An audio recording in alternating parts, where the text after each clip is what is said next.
Okay, अब देखो हम 1954 की कहानी देखते हैं कि यहाँ पे वियतनाम वाले साइड पे क्या चल रहा है और फ्रांस को किस तरीके से नुकसान हो रहा है।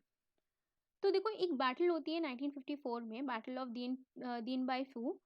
ये पहला ऐसा बैटल होता है जहाँ फ्रांस जो है वो हार जाता है और बहुत ही छोटी कंट्री से हारता है। कौन सी कंट्री? वियतनाम से हारता है। वियतनाम वॉर तो बहुत बाद में हो रही है, उसके 10 साल पहले इसकी डेवलपमेंट्स जो है वो शुरू हो गई हैं। ठीक है, सबसे पहले फ्रांस हार रहा है। ठीक है। देखो अब ये इंसिडेंट क्यों इम्पोर्टेंट है? तो ये इंसिडेंट इसीलिए इम्पोर्टेंट है क्योंकि ये अब जो कॉलोनियल पावर्स हैं, कॉलोनियलिज्म जो है वो आपका एज आइडियोलॉजी जो है वो ख़त्म होता जाएगा कि भाई अब कॉलोनीज जो हैं वो अपने आप को फ्री करेंगी, अब आपके अंडर हम नहीं रह पाएंगे। ठीक है। तो एक बहुत छोटी सी कंट्री जो है वो फ्रांस के अंडर जो थी वो इसका विरोध करती है और वो इनफैक्ट जीत जाती है। ठीक है, तो एक तरीके से यहाँ पे उनका फ्रांस का जो मॉरल है वो गिरेगा। लेटर क्या होगा, उसके 10-15 साल बाद यूएसए यहाँ पे फिर से आएगा वियतनाम वॉर के फॉर्म में। और अगर हम उस टाइम का वीडियो अगर देखें तो पूरा ये उस टाइम का बैटल चल रहा है और गुरिल्ला वॉरफेयर जो है ये टैक्टिक्स उस टाइम अपनाते हैं। ठीक है। और ये पूरा इन्फ्लुएंस जो है इंडो चाइना, अभी आपको मैं बताऊंगी कि कौन सा इंडो चाइना का मतलब ये नहीं होता है कि इंडिया और चाइना वाला रीजन। इंडो चाइना का मतलब होता है जो ये म्यांमार वाला, जो कंबोडिया, लाओस वाला, वियतनाम वाला जो साइड है, वो वाले एरिया में आपका फ्रांस का इन्फ्लुएंस था। वहाँ पे कॉन्स्टेंटली वॉर्स चल रही हैं और उसमें से वियतनाम जो है वो पूरा जीत जाता है और ये पूरा इम्पीरियलिज्म और जो कॉलोनिज्म का जो कॉन्सेप्ट है वो डिक्लाइन करने लगता है। ठीक है। तो ये इसमें पूरा इसका इशू है। ठीक है। ये जो आप 4-5 कंट्रीज देख रही हो, ये इसको क्या बोलते हैं? इंडो चाइना एरिया बोलते हैं। म्यांमार हो गया, थाईलैंड हो गया, लाओस हो गया, वियतनाम हो गया, कंबोडिया हो गया। ठीक है, तो ये रीजन याद रखना, इंडो चाइना इसको हम बोलते हैं। ओके। अब फ्रांस जो है इनडायरेक्टली इसको कंट्रोल कर रहा था। 1883 से हम देखें तो फ्रांस इसको एज अ प्रोटेक्टरेट कंट्रोल कर रहा था। उसके बाद जब वर्ल्ड वॉर टू स्टार्ट होती है तो इसको एज अ पोजेशन कंट्रोल कर रहा है। और ये जो वियतनाम का अपना रूल था, उनको इंडिपेंडेंस जो है वो नहीं मिल पा रही थी। ठीक है, आपको पता है ना कि जब ये इनडायरेक्टली जर्मनी की कॉलोनीज जो हैं वो ले ली जाती हैं और मैंडेट सिस्टम जो है वो उस टाइम आता है फर्स्ट वर्ल्ड वॉर में, तो डायरेक्टली ये लोग इंडिपेंडेंस नहीं देना चाहते थे अपनी कॉलोनीज को। ठीक है, अनटिल अनलेस बहुत ही ज़्यादा वहाँ पे विरोध ना स्टार्ट होने लगे। ठीक है। तो अब 1945 तक ये जो है वियतनाम में उनके लोगों का रूल नहीं है और यहाँ पे फ्रांस जो है वो डोमिनेट कर रहा है। ठीक है। अब 1945 के बाद क्या होगा, वियतनाम में एक लीडर आएगा, उनका नाम क्या है? हो चिन मिन, which is the capital of Vietnam. ठीक है, उन्हीं के नाम पे रखा गया है। तो वो कौन थे? वो लीडर थे, नेशनलिस्ट लीडर थे, 1945 में आते हैं और ये कहते हैं कि भाई अब मैं आ गया हूँ, अब हमारा देश जो है वो आज़ाद है। वियतनाम की आज़ादी का ये डिक्लेरेशन दे देते हैं। अब अगर आप यहाँ पे फ्रांस के अंडर हो तो क्या वो यहाँ पे इसको एक्सेप्ट करेगा कि नहीं आप आज़ाद हो, आपको तो हमसे परमिशन लेनी पड़ेगी, है ना? हाँ, कितना उल्लू बनाते थे सारे जो कॉलोनियल कंट्रीज थी। तो फ्रांस जो है वो ऑब्वियसली इसको अपोज करेगा कि तुम अभी आज़ाद नहीं हुए हो। अब यहाँ पे क्या होगा, यहाँ पे वॉर स्टार्ट हो जाएगी और कौन सी वॉर स्टार्ट होगी? गुरिल्ला वॉरफेयर जो है वो स्टार्ट हो जाएगी। और ये उस एरिया में ही सीमित नहीं रहेगी, पूरी इंडो चाइना वॉर इसको बोलते हैं। ठीक है, क्योंकि आसपास की कंट्रीज भी सपोर्ट करेंगी इसको। ठीक है। लास्ट में क्या होगा, 1954 में जो वियतनाम है पूरा जीत जाएगा यहाँ पे। ठीक है। गुरिल्ला वॉरफेयर आप देखोगे कि जहाँ भी है वहाँ पे लोगों को यूजुअली विक्ट्री मिलती है, चाहे वो अफगानिस्तान में हो, चाहे वो मराठास जो हैं वो कैरी फॉरवर्ड करते थे। गुरिल्ला वॉरफेयर जो है वो बहुत यूज़फुल, बहुत ही इफ़ेक्टिव टैक्टिक्स होती हैं अगर आप यहाँ पे कमज़ोर हो और आप किसी बहुत ही पावरफुल कंट्री के खिलाफ। अभी भी यूक्रेन और रशिया के बीच में यूक्रेन क्या कर रहा है? गुरिल्ला वॉरफेयर कर रहा है, सामने से अटैक नहीं कर रहे हैं, वो लोग छुप छुप के अटैक कर रहे हैं। इसीलिए आप सुनते हो कि भाई यहाँ पे 6,000 सैनिक जो हैं वो रशिया के मारे गए हैं। तो वो किस तरीके से हो रहा है, वो गुरिल्ला वॉरफेयर से होता है। तो ये बहुत ही इफेक्टिव टेक्निक है जो कि कंट्रीज, जो कमज़ोर ओपोनेंट होता है वो यूज़ करता है। उसी बेसिस पे वियतनाम जो है वो क्या होता है, फ्री हो जाता है। और ये इसके बाद आपने जेनेवा अकॉर्ड सुने होंगे। इसी वॉर के बाद यहाँ पे पीस को इस्टेब्लिश करने के लिए जेनेवा अकॉर्ड्स आते हैं। जेनेवा अकॉर्ड सुने हैं, करंट अफेयर में बहुत बारी जेनेवा अकॉर्ड्स का नाम नाम आता है। ठीक है, तो देखो जेनेवा अकॉर्ड्स ऐसा कोई पहला एग्रीमेंट है जिसमें अब फॉर्मली बैठ के ये लोग पीस डिसाइड कर रहे हैं। और ये लोग क्या करेंगे, ये 17th पैरेलल जो है उसको डिसाइड करेंगे कि भाई ये आपकी लाइन है, ये जो आप देख रहे हो ना, ये 54 में इसका पार्टीशन कर दिया जाएगा। ठीक है, इसको हम बोलेंगे 17th पैरेलल। इसके अलॉन्ग ये लोग बांट देंगे। ये कब हो रहा है, जिनेवा अकॉर्ड्स में बैठ के ये लोग डिसाइड कर रहे हैं। ठीक है, तो जिनेवा अकॉर्ड्स अपने आप में बहुत ही इम्पोर्टेंट एक अग्रीमेंट्स थे जिसकी वजह से पूरा वर्ल्ड ऑर्डर जो था वो पूरा डिसाइड हो रहा था। सबसे इम्पोर्टेंट बात थी कि भाई ये जो अब फ्रांस हार गया है, ये इंडो चाइना को, ये आप देख सकते हो इसमें एड देंगे, इंडिपेंडेंस की बात कर रहे हैं। ठीक है, तो ये 17 पैरेलल लाइन को ये बॉर्डर बना देंगे। और अब यहाँ पे क्या होगा, इस कंट्री का विभाजन हो जाएगा, किसमें, नॉर्थ वियतनाम में और साउथ वियतनाम में। ठीक है, तो ये जेनेवा अकॉर्ड्स के अकॉर्डिंग होगा।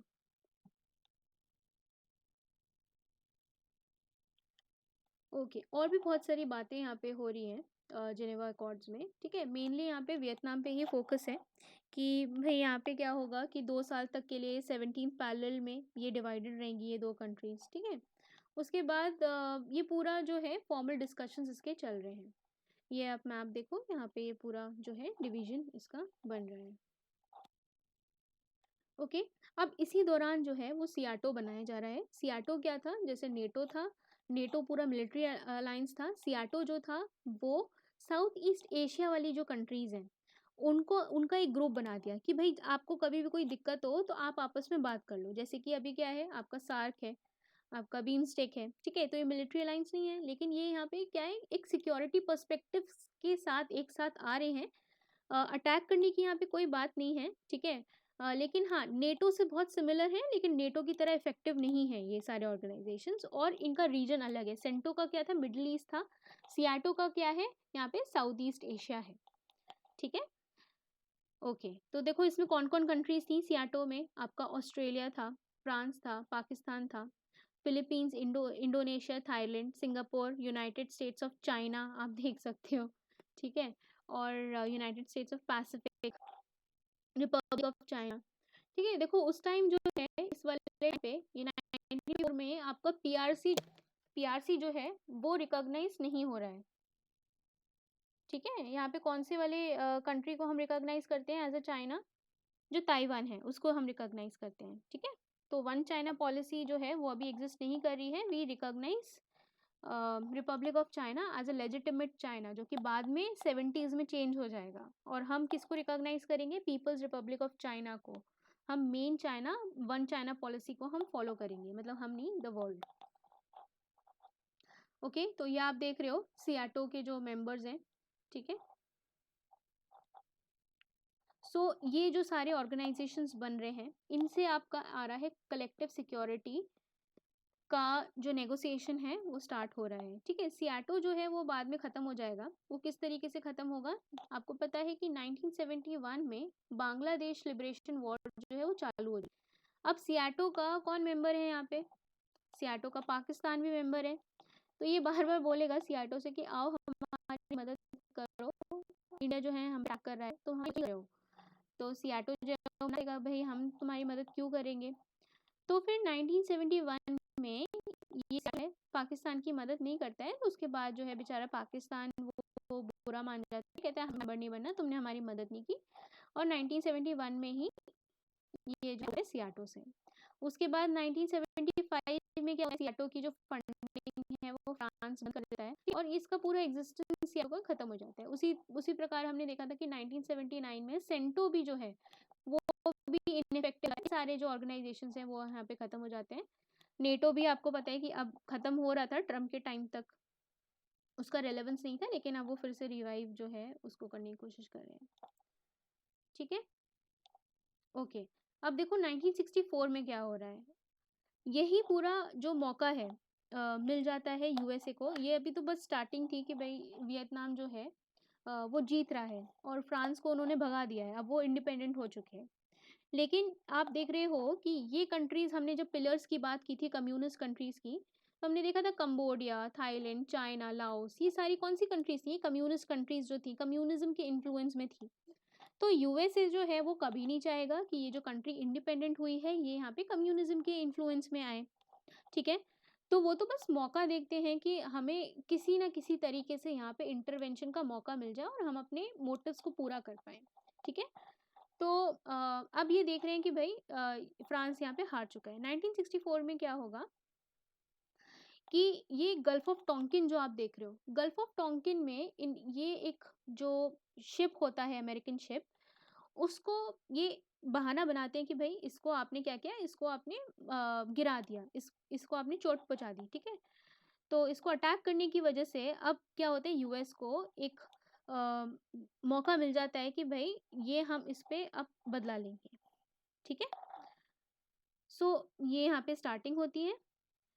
अब आपको पता है कि जो वियतनाम है, वियतनाम में क्या हो रहा था, गुरिल्ला वॉरफेयर हो रही थी, यूएसए यहाँ पे एंटर कर जाता है, लेकिन पूरा अनसर्टेनिटी होती है। ये आप उस टाइम का जो है, आप जो ये लड़ रहा है सिपाही, उसको देख सकते हो कि पूरा ये किसी टनल के अंदर घुसा हुआ है। ये पूरा इसका कवर है, छुपने के लिए यहाँ पे अंदर छुप जाएगा, और जैसे ही यहाँ से एनिमी निकलेगा तो ये बाहर निकलेगा और उनका टैंक जो है डिस्ट्रॉय कर देगा। तो इस तरीके से ये पूरा जंगल वॉरफेयर था और इसमें एंटर कर रहा है यूएसए। ठीक है, तो बहुत मुश्किल होगा ये यहाँ पे जीतना, और इवेंचुअली जो है यूएसए हार जाएगा इसमें। ठीक है, और काफ़ी टाइम ये लोग लड़ते रहेंगे, लेकिन this will be peace without victory. USA जो है नहीं जीत पाएगा फाइनली, और सीज फायर ये लोग डिक्लेयर करेंगे 1973 में with North Vietnam and brought their troops home. However, USA continued to send billions of dollars in support of the South Vietnam. ठीक है, तो आप ये देख रहे हो, ये उस टाइम के सीन्स हैं जब 1975 में कम्युनिस्ट ने यहाँ पे क्या कैप्चर किया था, जैसे कि सेम कोरिया में हो रहा था। कोरिया में क्या हो रहा था कि ऊपर नॉर्थ कोरिया से अटैक हो रहा था साउथ कोरिया पे, और वो कैप्चर कर रहे थे। सेम 1975 में क्या हो रहा है, कम्युनिस्ट जो हैं वो कैप्चर कर रहे हैं साउथ वियतनामीज कैपिटल साइगन को, ये लोग कैप्चर कर लेते हैं और उसको क्या करते हैं, उसको रीनेम कर देते हैं हो चिन मिन सिटी, और इसको कर लेते हैं यूनाइट। ठीक है, तो पूरा वियतनाम जो है, जो कि डिवाइड हो गया था 17th पैरेलल लाइन में, उसको यूनाइट पूरा एक कंट्री बन गया है, जो कि डिवाइड हो गया था किस वजह से, यहाँ पे कोल्ड वॉर टाइम पे डिवाइड हो गया था, और इसको फिर यूनिफिकेशन हो जाता है 1975 में।